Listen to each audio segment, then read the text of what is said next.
diri lu sendiri tapi dari orang lain. Jadi jawabannya adalah waktu, nggak usah buru-buru. Misalnya lo lagi mencari, ya kan, masih bingung, lu kadang masih ngerasa apakah ini hal yang harus gua kerjain, tenang ya. Gua kasih tau lu, tenang, nggak usah buru-buru.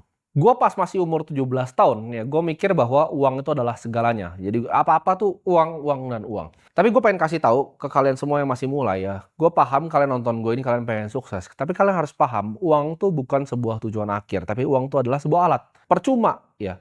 Uang itu gak bisa untuk terlalu banyak hal juga sebenarnya. Kalau lu mau ngomong gue di posisi gue sekarang sama kita ngomong konglomerat, yang mungkin disebut misalnya 9 naga, itu secara kehidupan, itu tidak banyak yang berbeda. Tapi mereka itu bisa tolong jauh lebih banyak orang dibanding gua. Kalian paham dengan apa? Buka lapangan pekerjaan. Perusahaan-perusahaan mereka tuh perusahaan yang mengemploy ribuan bahkan ratusan ribu karyawan. Kalau secara lifestyle mungkin gua rasa nggak terlalu berbeda. Ya, gue bisa beli mobil yang mereka beli, gue bisa punya tempat tinggal yang mereka punya, gue bisa punya semua yang mereka punya. Kalau kita ngomongin secara egois diri sendiri. Tapi kalau untuk ke masyarakat, mereka jauh lebih banyak ya mengerjakannya dibanding gua. Jadi itu, uang itu bukan cuma sekedar untuk diri sendiri. Kalau gue uang untuk diri sendiri, gue matiin kamera ini sekarang dan sudah selesai. Gue pengen bilang ke gue yang dulu, bahwa uang itu adalah sebuah alat, ya, bukan tujuan akhir.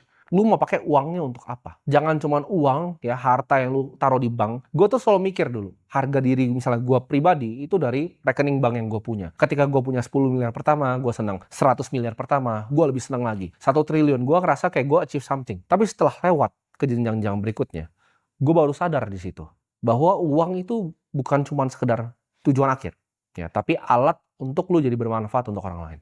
Gue akan bilang ke Timothy yang dulu bahwa hidup itu tidak adil. Dulu tuh gue suka tanya kenapa. Kadang misalnya, yang namanya hidup, selalu ada sial yang datang di hidup lo. Gue selalu tanya, kenapa hal ini diizinkan ada di hidup gue? Tapi lama-lama gue, seiring pengalaman gue, ya, diterpa badai, macam-macam lah yang gue udah alami di hidup gue. Kalian yang lihat gue di kamera ini, oh, kesannya nggak pernah ada masalah, sukses-sukses. Enggak, gue itu lebih banyak gagalnya dibanding suksesnya. Ya, gue lebih banyak kesandung, ya, jatuh, kena musibah dibanding yang kalian lihat nih, sukses seperti sekarang. Jadi jawabannya adalah hidup itu memang tidak adil. Karena lu harus telan nih, buat Timothy yang 17 tahun, lu telan bahwa hidup itu tidak adil. Kadang lu ditampar dari tempat yang lu nggak tahu. Tapi lu harus jadiin itu semua itu jadi bahan pelajaran. Apa yang lu bisa kontrol, lu fokus di situ.